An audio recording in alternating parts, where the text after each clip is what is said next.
I'll start by saying that I am proud to declare my membership of Unite the Union. I refer to my entry in the Register of Members' Interests for support I receive from other unions, because trade union money is the cleanest money in politics, and we know exactly where it comes from. Now, we all know the saying, money is power, and I would hope none of us are naive enough to think this doesn't apply to the UK. If we want to create a democratic system where everyone's vote has equal value, then we need strong protections in place to prevent the very richest individuals in our society from warping our democracy. And as you've heard today, clearly we are not the worst in the world. I actually remember on a visit that I took with you, Ms Harris, on international delegation, speaking to another member of parliament from another country, which I won't name. And we got talking about election spending limits for individual candidates. So I told them what it was in the UK, and they turned to me and said, "What are you going to buy with that?" And just because we're not as bad as some doesn't mean that we can't do better. And we have to do better because public confidence in the financial transparency of our system has plummeted. Just 15% of Brits surveyed by the Electoral Commission last year believed that spending and funding is transparent in our system. Sadly, the evidence shows this is a problem of trust, as big money continues to have a corrosive influence on our politics. The last government, as you've heard, stripped the Electoral Commission of its ability to prosecute criminal offences and placed it under ministerial control, hardly impartial. And as well as manoeuvring the electoral system further in their favour, the last government also quietly passed a statutory instrument to raise campaign spending limits. National election spending caps rose by 80%, and the amount of money that an individual can donate to a party without declaring who donated it rose from £7,500 to £11,180. I'm sure some members there will be some members who think that there's nothing wrong with very wealthy people putting their money behind a party that reflects their principles, but why then should we not know who they are? I think we have to be a little more clear-sighted about the reality.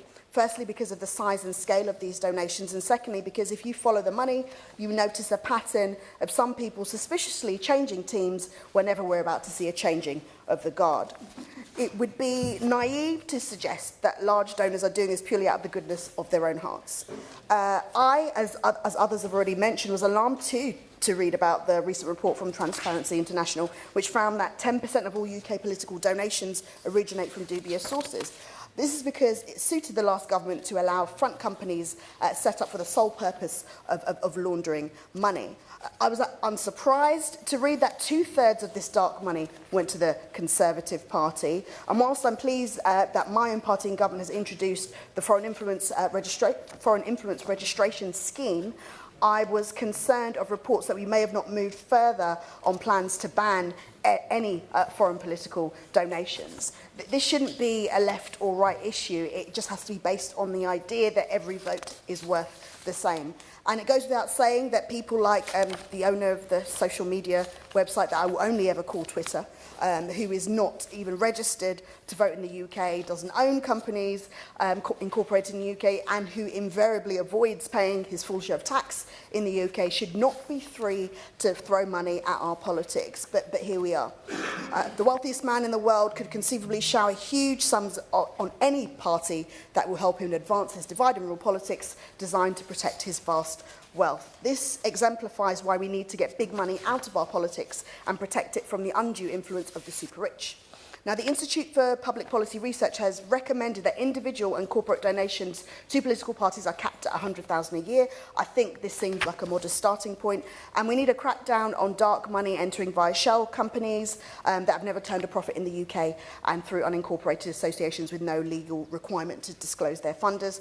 We should also reinstate the Electoral Commission's ability to monitor and prosecute offences and put the resources it needs behind this. Nothing you haven't heard already today. And I would also like to see my government go back to revisiting the proposals that individuals are registered donors, registered electors and companies who donate, and those are people who are owned by people who live in Britain and actually pay their fair share of tax here. That's extremely important.